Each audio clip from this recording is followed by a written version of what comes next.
Bienvenue sur La Caille, le podcast qui célèbre la culture haïtienne de manière fun et décomplexée. Je suis Juliette. Ma mission, faire raconter la culture haïtienne par ceux qui la vivent et la font rayonner au quotidien afin de redécouvrir Haïti. Tradition, savoir-faire, transmission, histoire, cuisine, coutumes, parcours inspirants. Installe-toi confortablement pour un décollage au cœur de la première République noire. Belle écoute!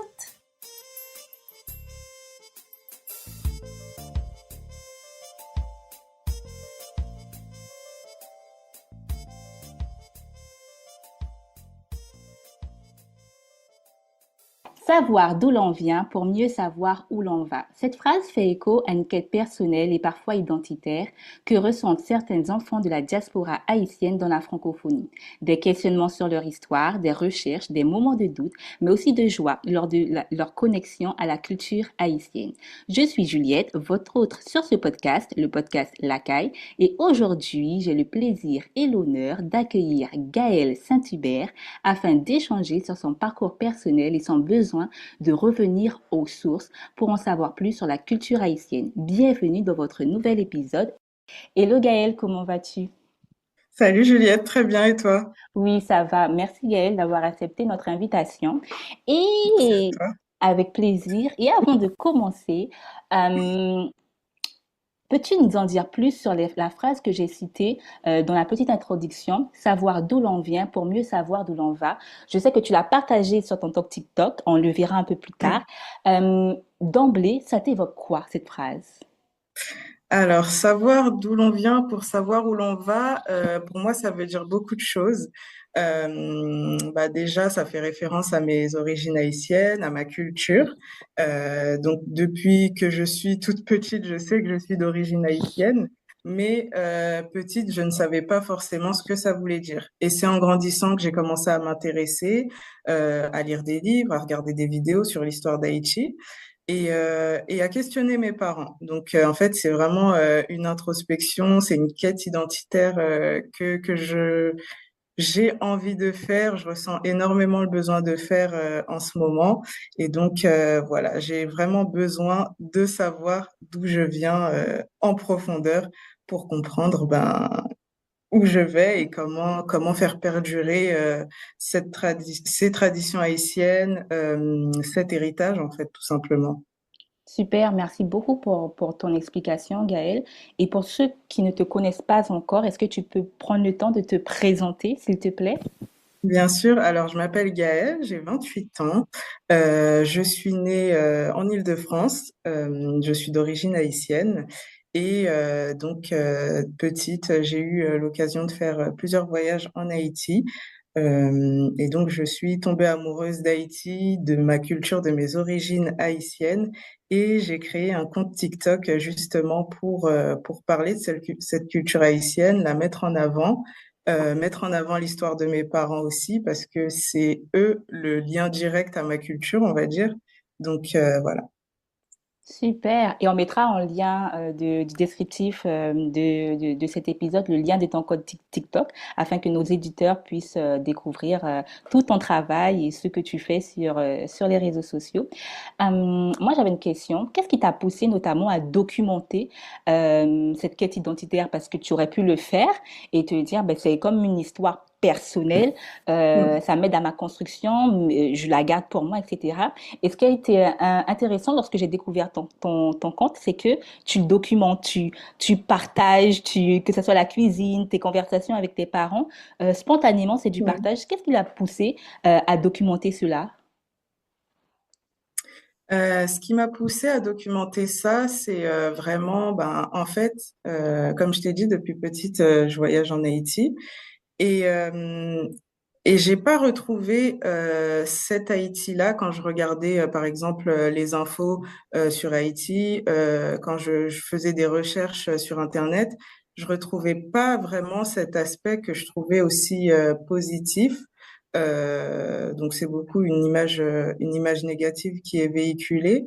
Et moi, j'avais envie de mettre en avant aussi le côté positif qu'on retrouve pas sur les médias, qu'on retrouve pas quand on discute avec des personnes qui ne sont pas d'origine haïtienne dehors, que ce soit des camarades, des amis. Enfin, voilà, c'était aussi c'est un partage que je voulais faire parce que j'ai conscience que certaines personnes qui sont nées en France ou ailleurs d'origine haïtienne n'ont peut-être pas connu ce que moi j'ai connu et comment véhiculer une belle image si on ne la connaît pas. Donc voilà, c'est vraiment toutes ces choses qui m'ont poussé à créer ce compte TikTok, à partager mon histoire, à partager l'histoire des Haïtiens. Et comment toi, de par ton vécu, parce que tu as dit que tu as été en Haïti quand tu étais plus jeune, peux-tu nous parler peut-être d'un voyage qui t'a marqué et qui t'a permis, qui t'encourage aujourd'hui dans cette construction identitaire, dans tes recherches, un voyage qui a été peut-être décisif aussi de ton histoire? Euh, je pourrais pas vraiment te parler d'un voyage parce que ça a été un tout en fait. Ok. Euh, Franchement, en fait, je sais que quand j'allais en Haïti, on restait peut-être 2, 3 mois là-bas. Deux, trois mois. Ouais, quand j'étais Waouh! petite, ouais. 2, 3 mois, je ratais la rentrée scolaire. Je faisais partie de ces enfants-là. Donc ouais, vraiment, en fait, à chaque fois que je rentrais, bah, c'était les larmes aux yeux, mais je savais pas vraiment pourquoi. En fait, je savais que je laissais une partie de ma famille là-bas. C'est des gens que je savais que j'allais revoir, mais dans un certain temps et parfois même, enfin, tu sais, tu laisses des anciens que quand tu pars, tu sais pas vraiment si tu vas les revoir finalement. Donc voilà, c'est vraiment, c'était vraiment un besoin de me et, euh, et c'est aussi le fait que mes parents, ils nous ont vraiment emmenés là où ils ont grandi, enfin, dans leur maison. Ils nous ont montré les écoles dans lesquelles ils ont fait leur scolarité. Je me sentais vraiment connectée avec leur histoire. Ils nous ont aussi permis de vivre en tant que touristes en Haïti en nous emmenant dans des très beaux hôtels. Donc voilà, je pense que j'ai pu voir plusieurs aspects d'Haïti, peut-être pas tous, mais voilà, c'est ça que j'ai voulu partager aussi. Super, super. Et justement, je crois que tu partages aussi un voyage sur une de tes vidéos, un retour sur un voyage que tu as pu faire avec ton frère ou, enfin ça, on mettra, ok, avec ton père également, on mettra le lien directement. J'ai découvert tes vidéos sur TikTok avec en voix off tes questionnements, ton besoin de te rapprocher d'une partie de ton histoire en lien avec Haïti et surtout les conversations très intéressantes d'ailleurs avec tes parents ou ta mère, elle peut être dans son salon en France et voyager à 15 par exemple, Oui. parmi tant d'autres. Coucou madame, si vous nous écoutez. Tes conversations avec tes parents, quel était pour toi le point de départ de cette quête personnelle? Est-ce qu'il y en a eu un? Et si oui, quel a été le point de départ où tu t'es dit, ben là, le besoin il se fait véritablement ressentir et il faut que j'aille plus loin en fait. C'est plus, ça s'arrête pas au fait que mes parents me racontent certaines choses, ça s'arrête pas seulement au fait de ce que je vois, mais moi personnellement, j'ai besoin d'aller plus loin. Quel était ton point de départ? Mon point de départ, c'est le fait de pas pouvoir aller en Haïti en ce moment. Enfin, c'est Hmm. assez compliqué. Alors, mon dernier voyage, c'était en 2019 et c'est vraiment euh, la période la plus longue que j'ai faite hors du pays. Et en fait, je me suis dit comment vivre comme si j'y étais, comment me rapprocher d'Haïti. C'est en discutant avec mes parents. Alors hors caméra, ils m'ont toujours parlé de leur enfance en Haïti, de la vie qu'ils menaient là-bas. Et donc, je me suis dit, qui de mieux placé que pour me documenter, pour m'informer, pour m'apprendre, comme ils le font déjà si bien. Donc voilà. Cette situation-là et mes parents ont été les réels points. Est-ce que tu as un souvenir comment dire, d'une situation où tu recherchais véritablement, une question où tu recherchais véritablement, euh, tu te posais véritablement des questions sur ton identité et pour lesquelles tu n'avais pas de réponse, pour lesquelles c'était encore flou et pour lesquelles tu disais, ben, je vais documenter, mais je vais aussi rechercher l'information par ailleurs. Parce que je me dis que cette quête identitaire, tu l'as eue, tu es en France, tu es Oui. d'origine haïtienne, tu l'as eue, mais est-ce qu'il y a un socle de questionnement, des questions Mhm. types hein, que tu t'es posées, qui ont, au fur et à mesure, fait naître en toi ce besoin, en plus de ce moment, de ce laps de temps où tu n'as pas pu voyager en Haïti? Est-ce que cette période d'absence de voyage en nourrit d'autres types de questions pour pouvoir ben, aller encore plus loin et te dire, ben, OK, je peux pas m'y rendre, mais j'ai des moyens technologiques, médias, etc. Je peux tourner la chose en ma faveur, si je peux m'exprimer comme ça. Ok. Oui, alors je pense à l'après. En fait, je me dis que peut-être qu'un jour j'aurai Mm. descendance. Et moi, je sais que je ne connais pas Haïti par cœur, je ne connais pas, j'ai peut-être des moments de flou sur l'histoire. Et je me dis comment je vais la transmettre si j'ai des enfants, comment je vais leur apprendre le créole. Je parle créole, mais c'est pas le créole de mes parents, c'est pas le créole de mes grands-parents. Petit à petit, on s'éloigne un petit peu de la culture du pays. Et moi, ce que j'aimerais transmettre, que ce soit à ma descendance ou alors à mes neveux, mes petits cousins, enfin j'aimerais pouvoir leur parler de cette culture et donc je pense qu'il faudrait que je passe par un travail d'abord personnel pour pouvoir engendrer tout ça, quoi.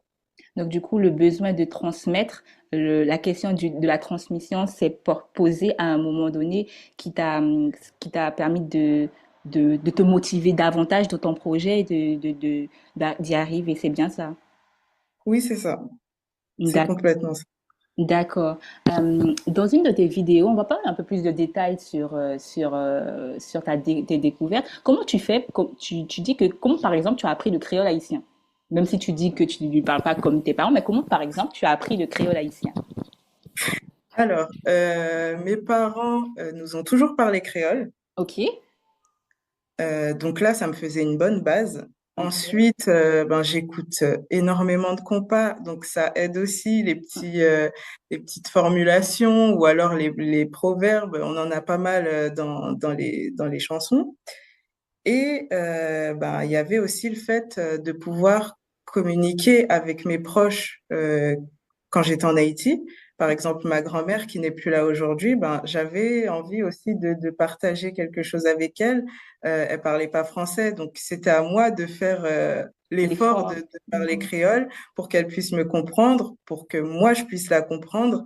Et pour vivre tout simplement quelque chose ensemble, ben ça m'a permis de la connaître un peu mieux. Elle a pu me partager des choses. Elle m'a appris à cuisiner quelques plats. Donc voilà, sans parler la langue, je pense qu'il y a beaucoup de choses que j'aurais pu manquer.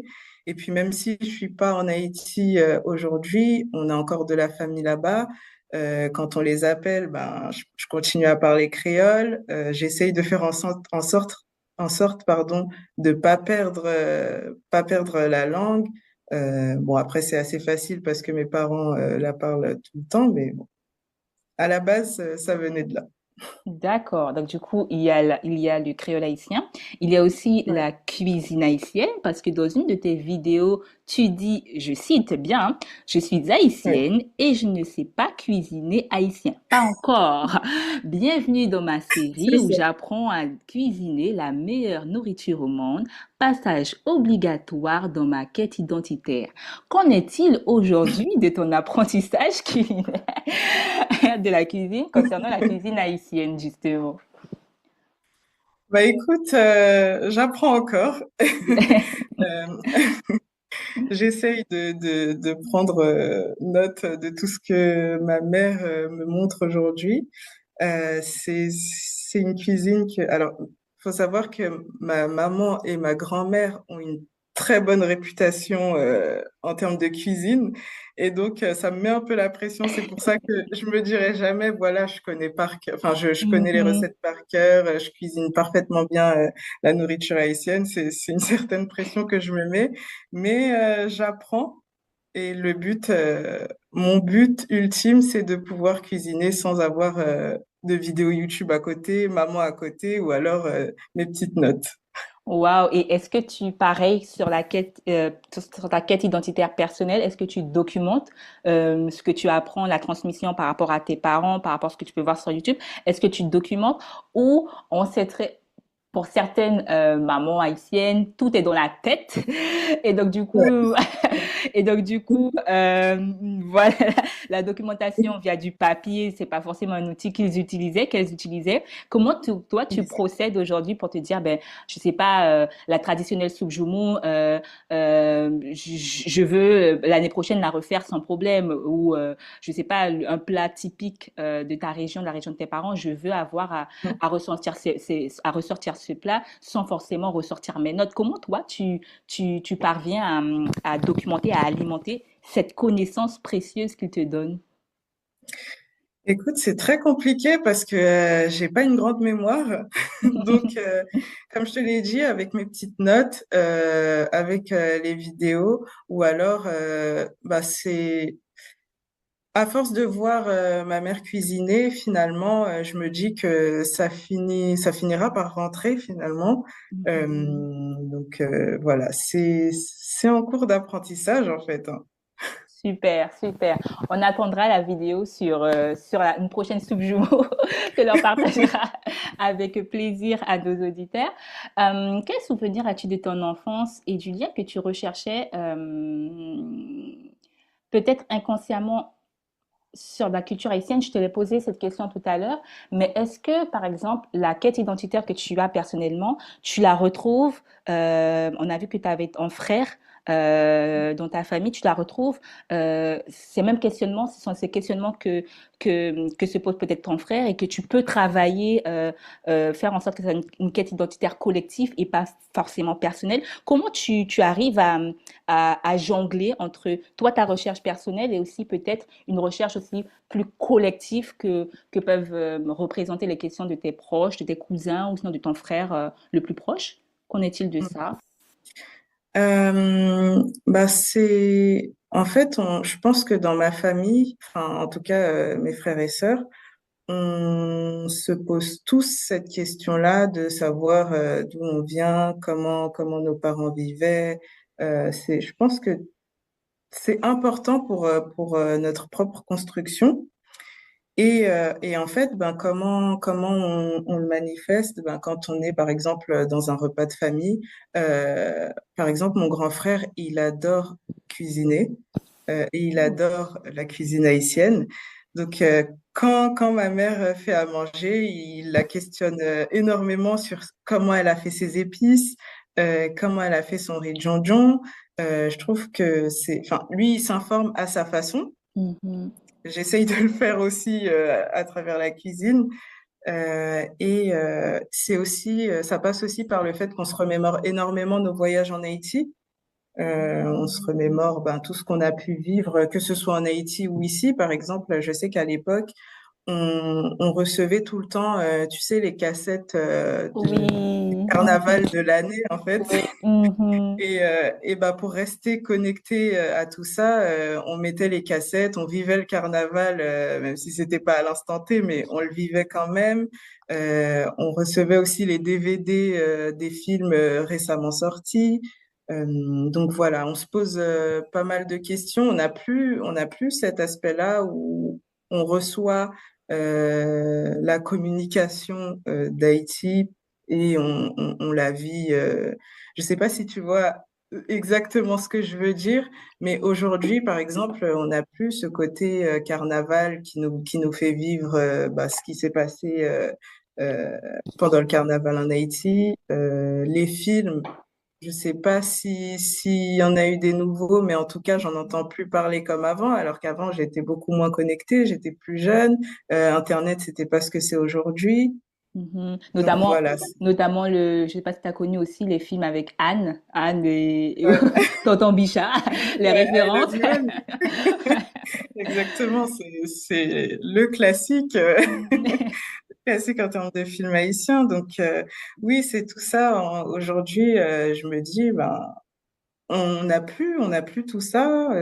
Peut-être que j'ai pas les bonnes sources. Peut-être que certains en reçoivent encore, mais en tout cas, nous, voilà, on se remémore tant qu'on peut tout ce qu'on vivait avant.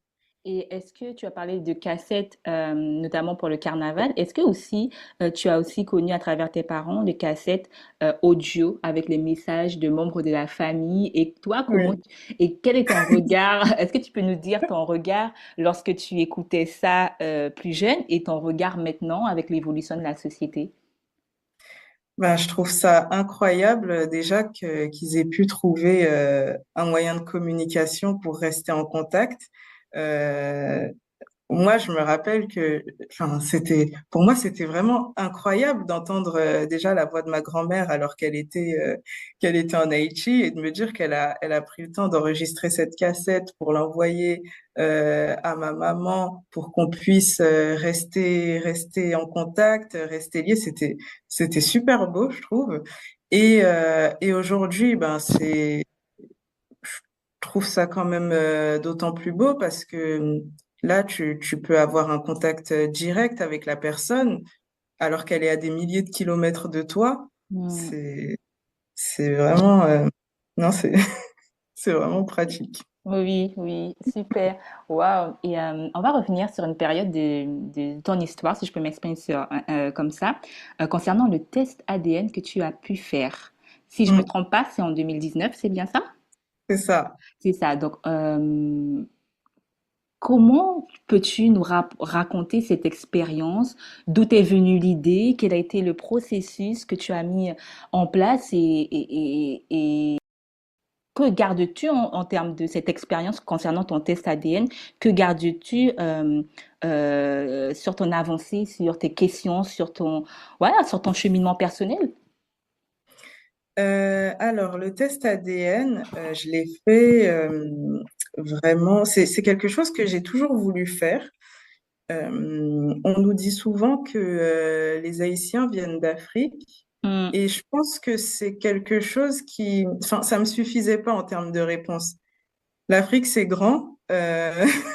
On peut nous dire oui, non, en fait, ils viennent du Bénin ou enfin, qu'importe, mais c'était pas quelque chose j'avais besoin d'en avoir la certitude.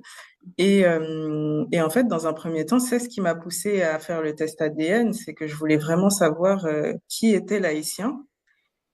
Et ensuite, en fait, je pense aussi que c'est une des raisons pour lesquelles j'ai commencé cette quête identitaire aussi, c'est parce que j'ai vu, quand j'ai vu les résultats de ce test, je me suis dit, mais en fait, en fait, c'est plus compliqué que ce que je pensais. C'est pas, je pensais trouver un pays dans mes résultats et mhm. finalement, je me retrouve à avoir un plus grand questionnement. Oui, Gaëlle, tu peux nous parler parce que je sais que tu le partages ouvertement sur tes vidéos TikTok. Est-ce que tu peux nous dire, je crois que j'ai vu du Kenya, un pays comme le Kenya Ouais. en lien. Est-ce que tu peux nous dire d'autres sources? D'autres pays, tu veux dire? Oui, d'autres pays, pardon, oui. Donc Kenya, Sierra Leone. euh,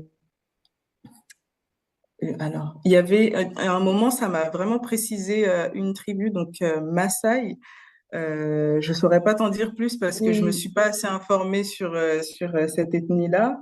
Donc en Afrique, ouais, c'était ouais précisément mes plus grands pourcentages, en tout cas, c'était Sierra Leone et Kenya. Mhm. Et en fait, ben, je m'y attendais pas dans le sens où moi, franchement, je pensais vraiment tomber sur le Bénin. Mm. Et en fait, ça m'a vraiment surprise parce que c'est des pays dont j'entendais parler, mais sans plus, en fait. Et te dire Mhm. que que tes ancêtres ont pu être originaires de là-bas ou passer par là, je trouve ça vraiment incroyable. Après, il y avait aussi d'autres pays hors Afrique. Ok. Donc j'ai vu aussi, alors, je crois que c'était entre le Pérou et la Colombie. Et ensuite, en Europe, on avait Islande, Italie. Enfin voilà, Waouh. c'était un test vraiment, jusqu'à aujourd'hui, je suis encore surprise des résultats. Et pourtant, c'était en 2019. Waouh. Voilà. Et comment tu parviens à... Quelle a été ta réaction dès que tu as retrouvé, dès que tu as eu les résultats, quelle a été ta réaction? Et après coup, euh, est-ce que ça t'a véritablement aidé ou ça t'a aussi ouvert tellement de champs de possibilités que tu te dis, mais waouh! Quel est ton positionnement sur ça? Quelle est ta posture sur ça aujourd'hui? En fait, c'est un peu de tout ce que tu viens de dire. Dans un premier temps, j'étais choquée parce que, comme je t'ai dit, je m'attendais à trouver un pays dans ce test et finalement, ben, j'ai eu tout le contraire. Et ouais, en fait, bah, moi, mon but, c'était après ce test de visiter le pays en question, vraiment faire des recherches plus poussées. Mais là, par où commencer, comment faire. Enfin, voilà, c'est vraiment quelque chose qui m'a surprise, dont je m'attendais pas. Et c'est des pays que j'aimerais visiter, notamment le Kenya et la Sierra Leone. Mhm. Et puis voilà. Et puis comme je t'ai dit, c'est fou de voir que tes ancêtres ont autant voyagé. Oui, et tu racontes aussi que tu as fait une connexion avec, je pense que c'est un membre, tu me dis si je me trompe, un membre de ta famille où il y C'est avait ça. une cousine en commun, ou est-ce que tu peux nous raconter cette période? Alors, c'est une cousine du troisième degré qui m'a contactée parce qu'elle recherche un de ses proches. Et en fait, Suite au bah, test. Suite au suite au test. test. D'accord. Voilà. Ok. Et en fait, ce test, il est pas mal parce qu'en fait, il te permet de voir qui est connecté à ton ADN. Et c'est comme ça qu'elle Mhm. m'a trouvé. Et apparemment, je pourrais lui permettre de retrouver ce proche en question. Pour l'instant, on l'a pas encore retrouvé, mais les recherches sont en cours et j'espère que je pourrai l'aider dans cette quête à elle aussi parce que euh, c'est une personne qui a été adoptée, donc Mhm. elle est encore plus loin que moi en termes de quête identitaire. Mhm. Et voilà, ça me tient à cœur de pouvoir l'aider parce que moi, ben, comme je t'ai dit, j'ai eu la chance d'avoir mes parents, de connaître, de savoir d'où je viens et de connaître une partie de mon histoire. Mais pour les personnes adoptées, les recherches sont plus longues, plus difficiles. Elles partent souvent de zéro. Donc voilà, c'est une personne que j'aimerais aider et j'espère qu'on pourra trouver cette Oui. personne en question. Et Mm. cette personne, elle est en France, c'est ça? Apparemment pas. Non, pas la personne qui recherche, Ah, elle est en France? non, elle est aux États-Unis. Ah, je sais pas si tu connais, mais on a fait un podcast avec la fondatrice de Haitian Adopt qui met Oui, voilà, qui met des messages sur les réseaux sociaux pour pouvoir connecter des personnes. Et ça peut être peut-être oui, l'opportunité de faire une demande en privé et c'est en- vrai. voilà, pour pouvoir, en tout cas, pour Ouais, essayer de connecter les personnes, en non, fait. ouais, c'est vrai, t'as raison. Bah écoute, toute solution est bonne à prendre, hein. Mhm. Super. Est-ce que on peut dire que petit à petit, tu as eu tes voyages personnels. Tu as eu l'absence de voyage qui t'a conduit à ouvrir ta documentation, ouvrir le fait que tu te documentais sur ton identité personnelle. Tu as eu ton test ADN. Tu as eu le lien que tu maintiens avec la culture haïtienne, que ça soit la cuisine, que ça soit la langue, le créole haïtien. Est-ce qu'on peut dire que petit à petit, il y a des questions qu'on peut partager ouvertement sur ce podcast, mais aussi il y a des questions un peu plus personnelles, qu'on respecte totalement. Est-ce qu'on peut dire que petit à petit, ce besoin identitaire, ben, tu arrives à mettre des mots dessus, tu arrives à créer ta propre histoire et à te dire, mais mes efforts ne sont pas faits en vain. Et petit à petit, ben, c'est pas mal parce que j'arrive à déceler des choses dont je n'imaginais pas forcément, mais qui m'aident aujourd'hui et qui sont importants aujourd'hui dans ma construction personnelle. Quel est ton avis dessus et ton retour après pas mal d'actions entamées? Euh, Moi, je trouve que ce chemin que je suis en train de prendre, il est beau parce que c'est toujours beau d'apprendre. On apprend constamment et c'est encore plus beau d'apprendre sur soi et sur ses ancêtres. C'est des recherches qui ne finiront jamais, je pense, parce que j'essaierai de remonter aussi loin que je peux remonter. Mhm. Euh, j'espère pouvoir retourner en Haïti pour cette fois-ci faire des voyages qui me permettront de visiter des lieux culturels, qui me permettront d'en savoir davantage. C'est vrai que les voyages que j'ai faits, c'était plutôt des voyages où on allait voir la famille, où on allait décompresser, voilà, enfin c'était des voyages détente, quoi. Et Mhm. là, j'aimerais faire des voyages où j'apprends. Et bah, le fait de... En fait, j'ai l'impression que ça me rapproche aussi de mes parents parce que, ben, comment dire, quand j'étais petite, tu vois, quand t'es petit, pour toi, tes parents, ils ont toujours été comme ça, ils n'ont pas été enfants, ils ont, voilà, tu les as connus parents et pour toi, ils ont toujours été parents. Mais en fait, non, et c'est cette image-là aussi que j'aimerais véhiculer, c'est le fait de montrer que en Haïti, il y a aussi une vie, il y a un quotidien, c'est des vraies personnes. Le fait de faire des discussions avec mes parents, ça me permet moi aussi de visualiser ben, la vie qu'ils ont eue, par exemple, à l'école, euh, la vie qu'ils ont eue avec leurs parents, comment leurs parents travaillaient pour nourrir leurs enfants. C'est toutes ces questions. Pour moi, c'est essentiel de passer par là. C'est essentiel de voir que au-delà de tout ce qui est tremblement de terre, gang, bah, il y a des vraies personnes qui sont en train de vivre comme nous actuellement, mais c'est juste que pour nous, le fait de voir que c'est le chaos, entre guillemets, en fait, je pense on se met beaucoup cette image où, OK, Haïti, c'est ça et pas autre chose. On va pas assez en profondeur. Et c'est ça que je veux atteindre. Waouh! Et justement, en parlant de tes parents, qu'on salue, qu'on salue, j'espère qu'ils écouteront cet épisode. Euh, Ils l'écouteront. Quelle est la relation? Est-ce que peut dire que la relation que tu avais avec eux avant ces travaux de recherche et maintenant, pendant que tu es, elle a évolué, elle s'est solidifiée. Comment tu qualifierais avec tes propres mots cette relation? Parce que c'est aussi, moi j'entends aussi peut-être regarder son miroir par son histoire, par ses découvertes personnelles et retracer tout un chemin, par exemple de ta mère ou de ton père qui fait aussi écho à toi, à la jeune femme que tu es aujourd'hui. Comment a évolué cette relation et comment ils accueillent aussi tes questionnements? Mm. Bah, avec mes parents, on a toujours été très proches.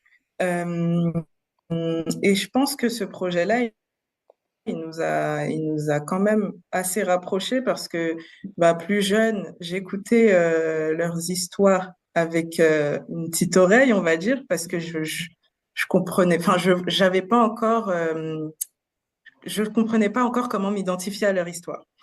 Et aujourd'hui, le fait que c'est moi qui fasse la démarche de leur poser des questions, c'est moi qui essaye de creuser et je m'intéresse à eux tout simplement, bah ça crée du lien. Ils voient même certaines ressemblances avec des membres de leur famille. Quand je leur pose des questions et que j'essaye d'aller en profondeur, ben eux aussi, ils ont des petits flashbacks de leurs moments passés en Haïti, de leurs proches qu'ils ont laissés là-bas de leurs proches disparus aussi, ça conforte quand même parce qu'ils se disent, bon, cet héritage, on l'a transmis et on continue de le transmettre.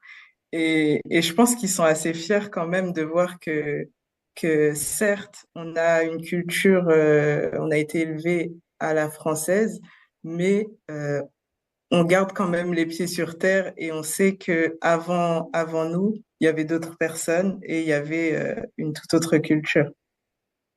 C'est très intéressant ce que tu dis et dans une de tes vidéos sur TikTok, tu partages que ton père est venu en France en 1987, un an après le départ de Duvalier, Ouais. en 1987. Est-ce que toi, tu prends aussi le temps de peut-être de t'écrire cette date repère de l'histoire de tes parents afin de tout centraliser au fur et à mesure ou tu te dis, ben, j'allais pas dire que tu as une bonne mémoire parce que tu nous l'as dit tout à l'heure par rapport à la cuisine haïtienne, mais comment tu arrives à te dire, ben, ok, mon père m'a donné telle information en lien avec son histoire, en lien avec sa famille. Il faut que je la garde, il faut que je la conserve, il faut que je la soigne pour pouvoir être en mesure de faire ce devoir de transmission aussi qui te tient à cœur, mais aussi de faire ce devoir personnel que tu es en train de faire. Comment tu accueilles l'information et comment tu t'assures de bien la conserver pour toi personnellement, mais aussi pour les futures générations?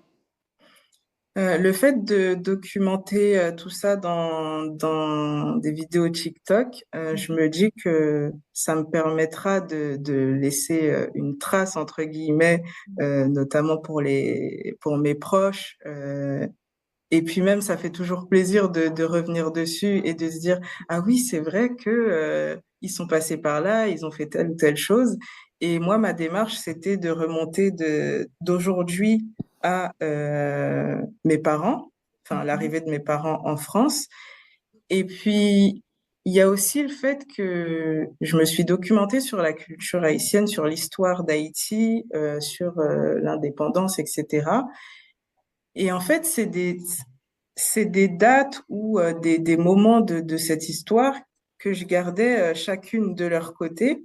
Mais en fait, avec cette quête identitaire, quand mon père m'a parlé de Duvalier, en fait, je me suis dit que finalement, enfin, c'est une histoire linéaire.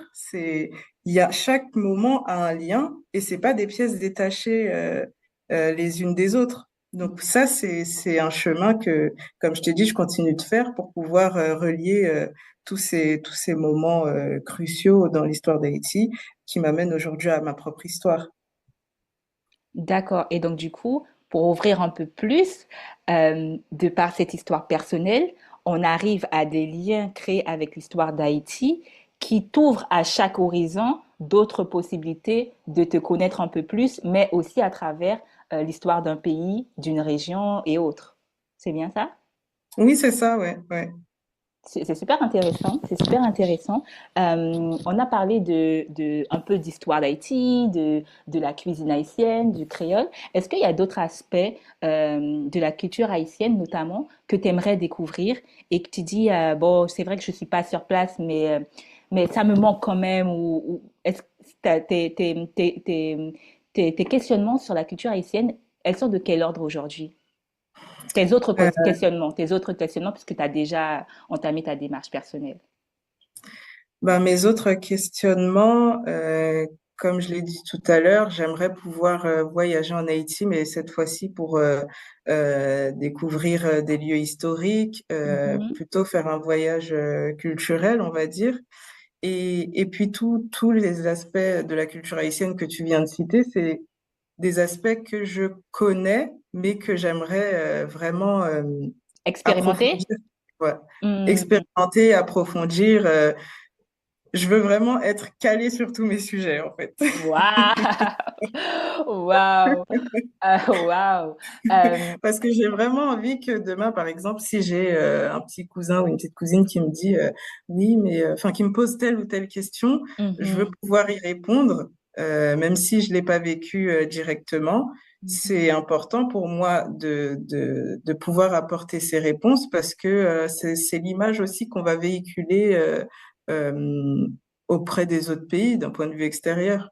Mm. Et aussi, je pense que ça fait, tu leur permettras aussi de gagner du temps, parce que c'est vrai que toi, tu as pris le temps de questionner, tu as pris le temps d'ouvrir des livres, de faire tes recherches personnelles, mais c'est vrai que, bon, sans mâcher le travail pour autrui, mais avoir une source de référence qui sait pas mal de choses sur l'histoire de la famille, sur les origines, c'est aussi, C'est ça. c'est une vraie valeur au sein de la famille, en fait.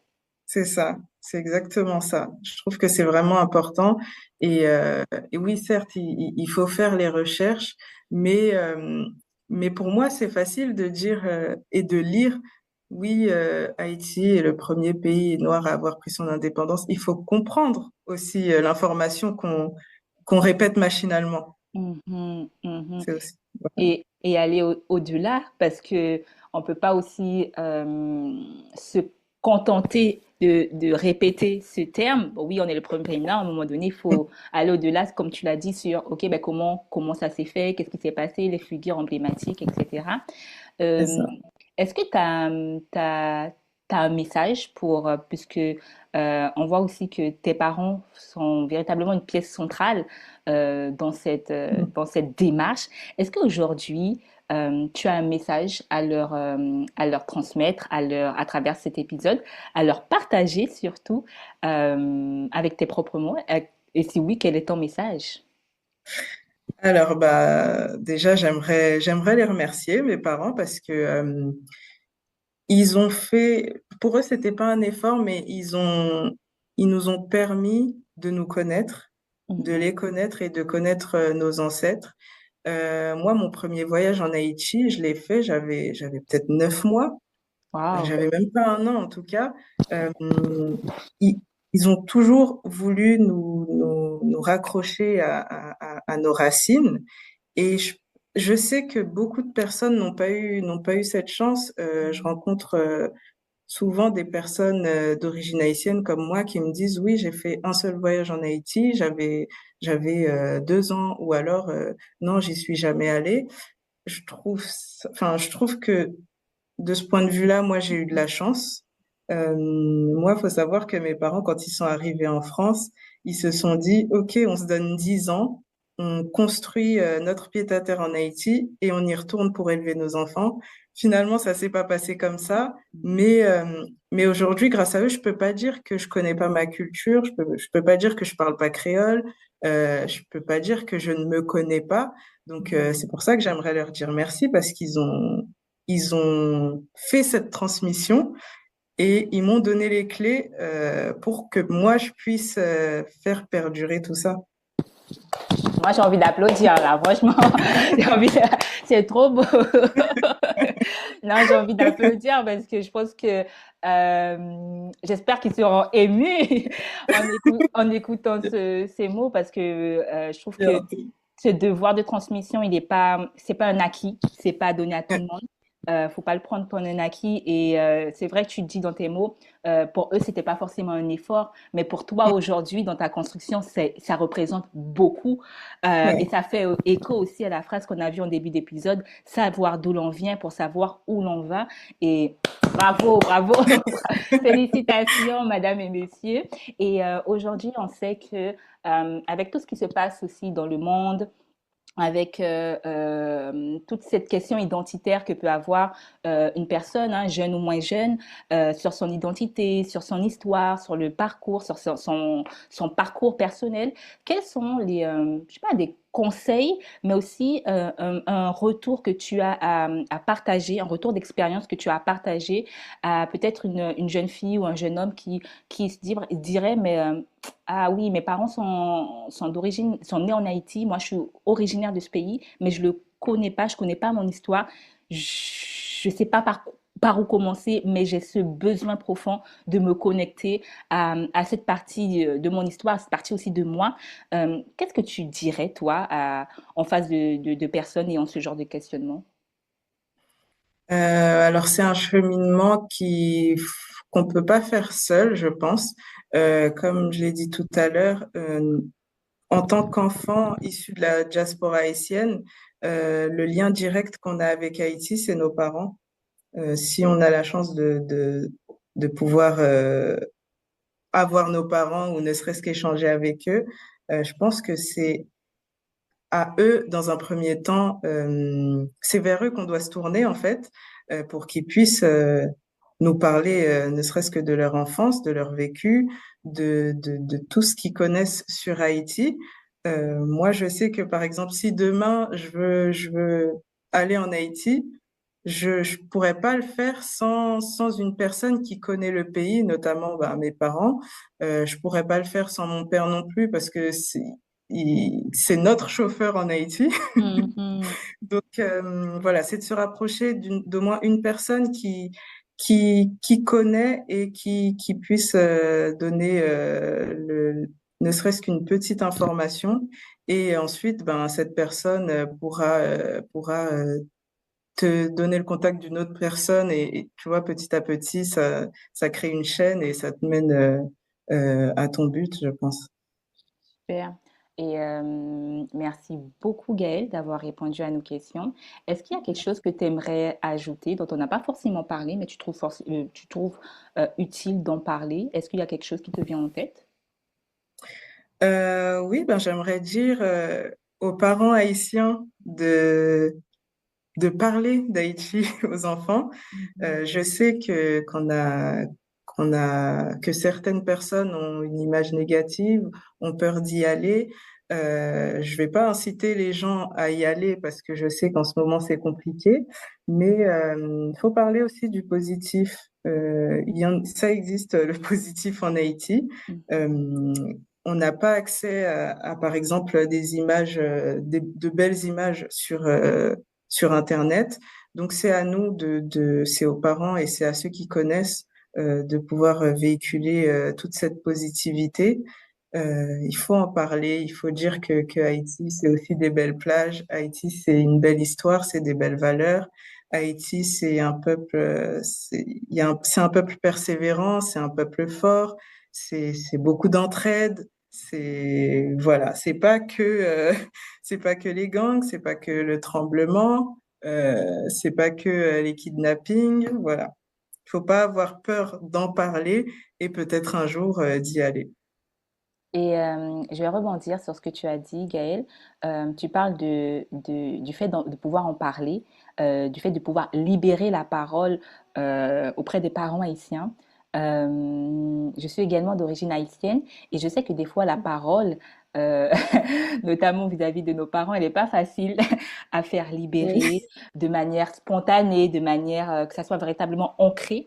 Il faut des fois Mm. tirer l'information et des fois en échangeant aussi avec différentes personnes, certains parents ont vécu des choses tellement lourdes que ben ils préfèrent aussi mettre le masque sur ça et se dire ben j'ai pas forcément envie d'en parler et je trouve que tes mots font écho avec le fait de libérer la parole déjà au sein de notre cercle du cercle familial pour aller encore plus loin et que dirais-tu aussi à une personne ben, qui n'a pas forcément cette liberté de parole avec ses parents et qui aimerait toutefois aller à la rencontre parce que c'est véritablement ton point d'ancrage, c'est tes parents, tu nous l'as dit, et ils ont aussi joué le jeu en t'expliquant les choses, en mettant des Ouais. mots sur les choses, etc. Mais que dirais-tu aussi à ces jeunes hommes ou femmes qui n'ont pas forcément la liberté de parole au sein de leur cocon familial et n'ont pas forcément de repères pour pouvoir s'orienter. Bah, je leur dirais qu'aujourd'hui, on a la chance d'avoir une plus grande documentation, une plus grande possibilité, notamment. Euh, Bah, sur TikTok, par exemple, on peut retrouver des personnes comme toi qui mettent en avant la culture haïtienne. Mhm. Juste le fait d'écouter tes podcasts et les personnes que tu as interrogées, bah, ça donne une toute autre image de ce que peut être Haïti ou ce que peut être une personne d'origine haïtienne. Ça peut être des vidéos YouTube. Donc voilà, il y a aujourd'hui, il y a énormément de personnes qui essayent de pousser notre culture, qui essayent d'en parler de manière positive. Donc, si jamais, ben, on n'a personne dans notre entourage qui puisse nous informer sur ces questions-là. Mhm. Faut pas hésiter à prendre son téléphone, aller sur les réseaux sociaux, et peut-être que on pourra trouver un contact qui acceptera de communiquer avec nous et de nous donner ces informations-là. Super. Merci beaucoup, Gaëlle, pour cet échange et pour tes conseils notamment. Et on se dit à Merci à bientôt. toi. À bientôt. Merci beaucoup. Avec plaisir. À bientôt, Gaëlle. À bientôt. Merci d'avoir écouté cet épisode jusqu'à la fin. Si tu l'as apprécié et que tu as envie de soutenir le podcast, partage-le, abonne-toi et laisse un avis sur ta plateforme d'écoute préférée. Quant à moi, je te dis à très vite sur un nouvel épisode de La Caille pour redécouvrir Haïti. D'ici là, prends soin de toi.